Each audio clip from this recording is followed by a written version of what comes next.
현역 군 장교가 함께 근무하던 군무원 여성을 살해한 뒤에 시신을 훼손하고 강원 화천군의 북한강에 버려서 사회에 큰 충격을 주고 있는데요. 오늘 구속심사대에선 피의자 A씨 취재진 앞에서 묵묵부답으로 일관했습니다. 구속 여부는 곧 결정될 것으로 보입니다. 네, 춘천지법은 오늘 오전 11시 살인, 사체 손괴, 사체 유기 혐의를 받는 30대 후반 남성 A씨에 대한 구속 전 피의자 신문을 진행했습니다. A씨는 군 사이버 작전 사령부에 소속된 중령 진급 예정자입니다. 최근 서울 모 산하부대로 전금 발령을 받은 것으로도 알려졌는데요. A씨는 지난달 25일 이 부대 주차장 내 자신의 차량에서 같은 부대고 이 같은 사무실에서 근무하며 평소 친밀하게 지내오던 여성 군무원 B씨와 말다툼을 벌이던 중에 격분에 살해를 하고 시신을 훼손한 뒤 이튿날 밤에 화천 북한강에 버린 혐의를 받고 있습니다. 오늘 법원에 들어선 A씨는요, 이 피해자와의 관계, 또 유족에게 하고 싶은 말 등에 대해서 취재진의 질문이 있었지만 여기에 대해서 아무 대답도 하지 않았습니다. 이 영장 실질 심사는요, 한 10분도 되지 않아서 끝났고요. A씨는 혐의를 모두 인정한 것으로 전해졌습니다. A씨는 이 심사가 끝난 뒤 이 호송차에 오를 때까지도 끝내 피해자 측의 사과의 뜻을 밝히지 않았습니다. 보시겠습니다. 왜 싸웠습니까? 왜 살해까지 했습니까? 마지막으로 하실 말씀 없으세요? 시신 훼손까지 왜 했습니까? 어떤 관계신지 사과 안 합니까? 말씀해 주세요. 한 말씀 해주세요. 피해자한테 미안하지 않습니까? 피의자 A씨는요, 시신을 잔인하게 훼손하고 또 은폐했고요. 또 그것도 모자라서 이 범행 후에 아주 치밀하게 움직이면서 완전 범죄를 꾀했던 그런 정황이 또 드러났습니다. 범행 후에 피해자 행세를 하면서 피해자의 휴대전화로 부대 그리고 가족 지인한테 연락을 했는가 하면요, 이 범행을 숨기기 위해서 온갖 궁리를 했다는 겁니다. 예, A씨는 시신 훼손과 유기 과정에서 흔적을 남기지 않기 위해 지능적으로 움직이며 완전 범죄를 시도했습니다. 지난달 25일 오후 3시쯤에 군부대 주차장에 세워져 있던 차 안에서 피해자를 살해한 후에 이 피해자 시신에 옷가지를 덮어놓고는 이 차량을 빠져나와서 태연히 근무를 이어갔고, 퇴근 후에는 부대 인근의 철거 예정 공사장을 시신 훼손 장소로 택해서 직접 준비해온 도구들로 혈흔 등의 흔적을 남기지 않고 시신을 훼손했습니다. 이후 경찰이 압수수색에 들어갔을 때는 이미 이 옹벽과 바닥 등이 철거된 상태였습니다. 또 10여 년 전에 자신이 근무한 경험이 있어서 이 지리에 밝았던 화천에 시신을 유기하고 이 범행 도구를 버린 것으로 드러났습니다. 이 유기할 때는 시신이 금방 떠오르지 않도록 시신을 담은 봉투에 돌덩이를 넣는 치밀함까지 보였습니다. A씨는 시신을 은닉한 다음 날엔 피해자의 휴대전화를 이용해서 부대 측에 남은 근무 일수를 휴가 처리해달라며 결근을 통보하는 등 메시지를 보낸 것으로 파악이 됐습니다.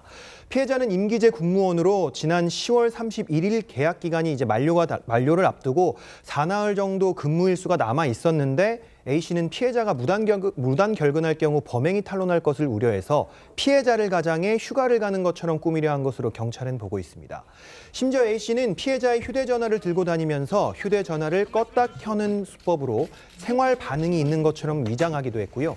피해자의 가족과 지인에게도 피해자가 보내는 것처럼 메시지를 보내면서 범행을 감추려고 한 사실도 알려졌습니다. A씨는 피해자의 휴대전화를 가지고 다니다 자신이 검거된 서울 강남구 일원역 일대 주차장 배수로에 버리는 등 증거인멸을 시도한 정황도 확인이 됐습니다. 다만 휴대전화가 심하게 부서져 있어서 디지털 포렌식을 통한 복구가 가능할지는 미지수인 것으로 전해졌습니다.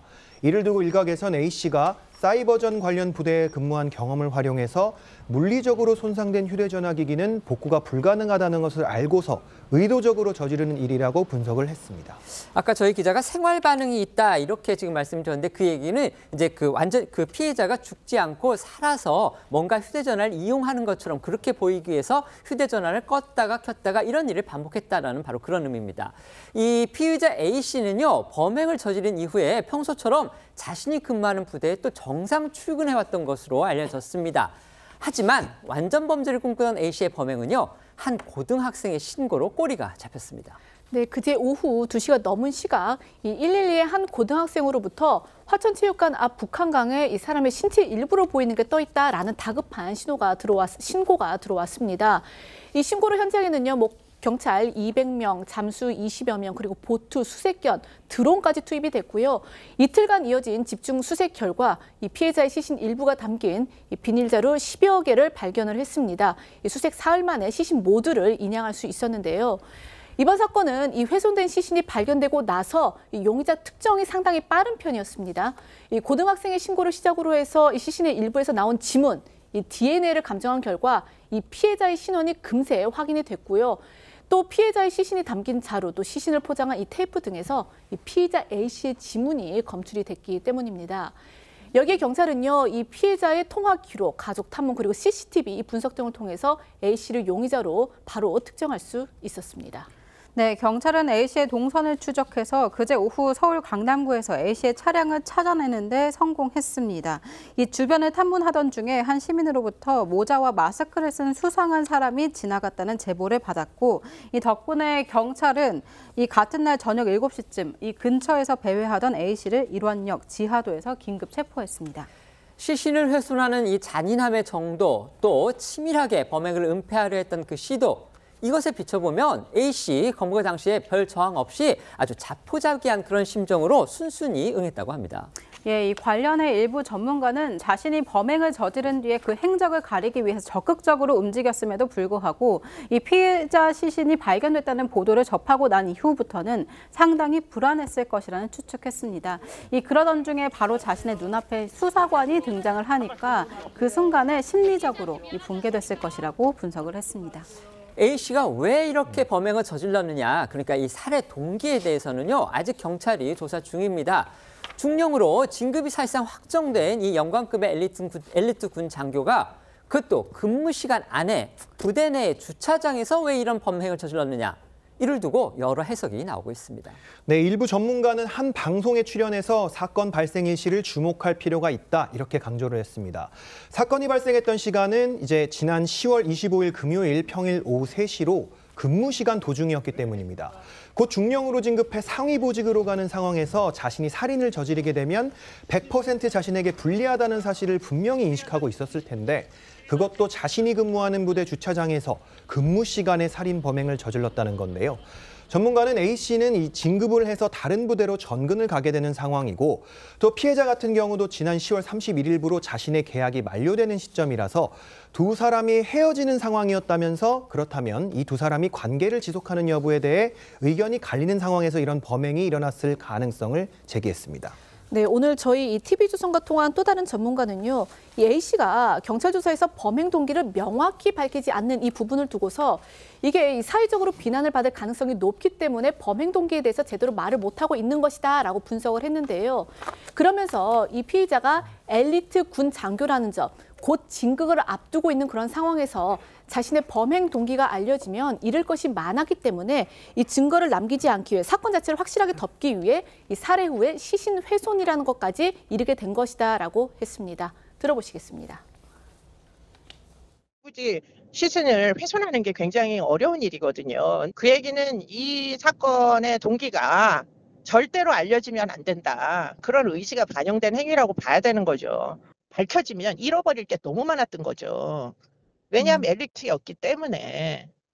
소령에서 중령 진급하는 게 무지하게 어려워요. 완전 본인이 생각한 것과 다른 방향으로 결과가 나오니까 절박하게 지금 또 은폐하려고 노력을 했던 거라고 보여요.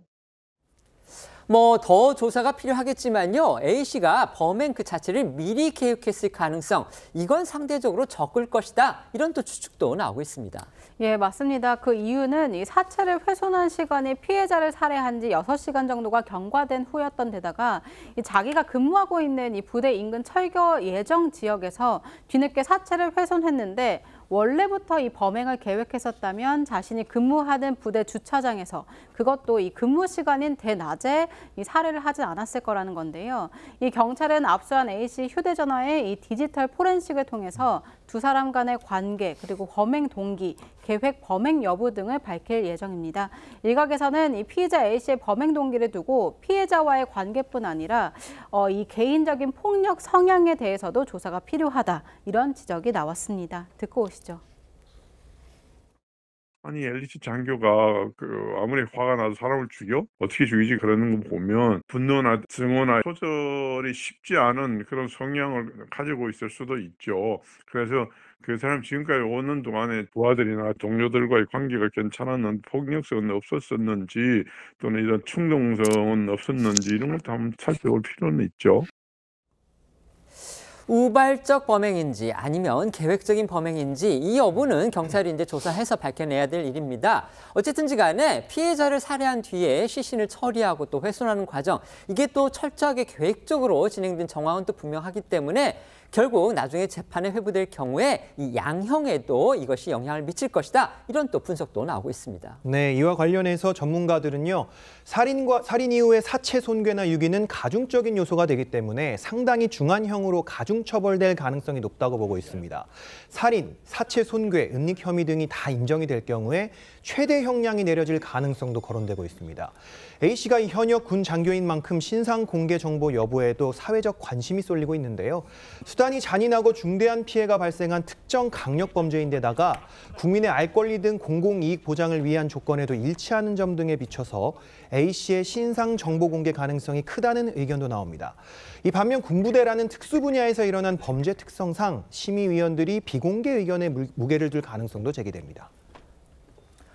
북한강 시신 훼손 사건의 피의자인 현역 군 장교, 잔인하게 범행을 저지른 이후에 이 피해자 행세를 하는 등 완전 범죄를 꾀하는 또 그런 정황이 드러났습니다. 어떻게 보셨습니까? 상당히 충격적이죠. 앞서 지금 말씀들 하셨습니다만 지금 그러니까 이 사건이 벌어진 시간과 장소가 상당히 지금 문제가 있다는 것이죠. 그러니까 그 일반 그 장소도 아니고 일종의 직장, 그 중에서도 지금 특수적인 임무를 띠고 있는 군부대 내에서 일어났다. 그리고 또 업무 시간에 일어났다는 것이고요. 그리고 또 범인이 지금 현역 군인이잖아요. 그것도 사관학교 출신의 연간 장교다. 그렇다고 한다면 군의 최고의 엘리트인데 이런 사람이 이런 범행을 할 동안 그동안 그러면 이 지금 부대 내의 군에서의 이 중간 간부에 대한 관리 감독 이런 것들이 제대로 됐느냐 하는 부분을 한번 따져볼 필요가 있다는 겁니다. 특히 군인들 같은 경우는 이런 폭력적인 성향이나 이런 여러 가지 작전상에서 노출되는 트라우마 이런 것 때문에 심리 상담이나 이런 프로그램들이 저는 잘 돼 있는 걸로 알고 있거든요. 그럼 그동안에 한 번도 문제가 지금 드러나지 않았다는 것인지 그것도 따져볼 필요가 있는 것이고, 결정적으로 제가 하나 말씀드리고 싶은 부분은 지금 피해자도 지금 군무원이었잖아요. 그렇다고 한다면 이거는 사실 이 특수작전을 하는 군부대이기 때문에 출입 절차가 상당히 까다로울 거예요. 그러면 만약에 거기서 지금 업무 시간에 살해를 하고 차에 태워서 그냥 데리고 나갔다고 한다면 그럼 이 사람은 출근을 했는데 나간 흔적이 없잖아요. 그렇다고 한다면 이건 어떻게 나갔을까? 이 부분 이 사람이 그러니까 시신으로 발견되기 이전에 그 군부대 내 자체 내에서 이 사람이 왜 갑자기 사라졌지? 이 국가 보안상의 문제는 없지 않나? 이런 부분을 정말 자체적으로 먼저 따져봤는지 이걸 한번 우리가 따져볼 필요가 있다는 겁니다. 네. 제가 볼 때는 그 두 분이 굉장히 좀 사적인 관계가 있지 않았을까 그런 생각을 추측입니다. 해봅니다. 추측입니다. 그 이유는 뭐냐면 누군가 차를 태워서 얘기를 한다는 거는 지극히 좀 사적인 공간 아닙니까? 그런 부분이 있고, 또 이 장교가 이 소령이 그 이후에 휴대전화를 가지고 출근하는 것처럼 뭔가 이렇게 못 가는 것처럼 한다는 건 휴대전화 비밀번호를 좀 알고 있을 가능성이 있고, 그 피해자의 어떤 주변 인물과도 좀 알 수 있는 여러 가지 정황이 좀 있다고 보고요. 사실상 뭔가 비밀에 관련해서 뭔가 폭로하는 것을 막기 위해서 제가 볼 때는 처음에는 우발적으로 한 것 같습니다.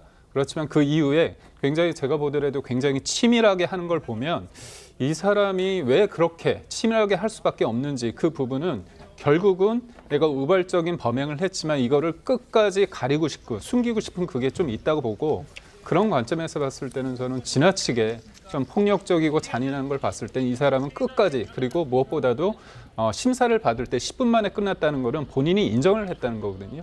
인정을 안 하고 뭔가 항변을 했다면 그 과정 속에서 뭔가 알려질 것을 두렵기 때문에 뭔가 인정하는 수준으로 들어간 게 아닐까 싶습니다. 네.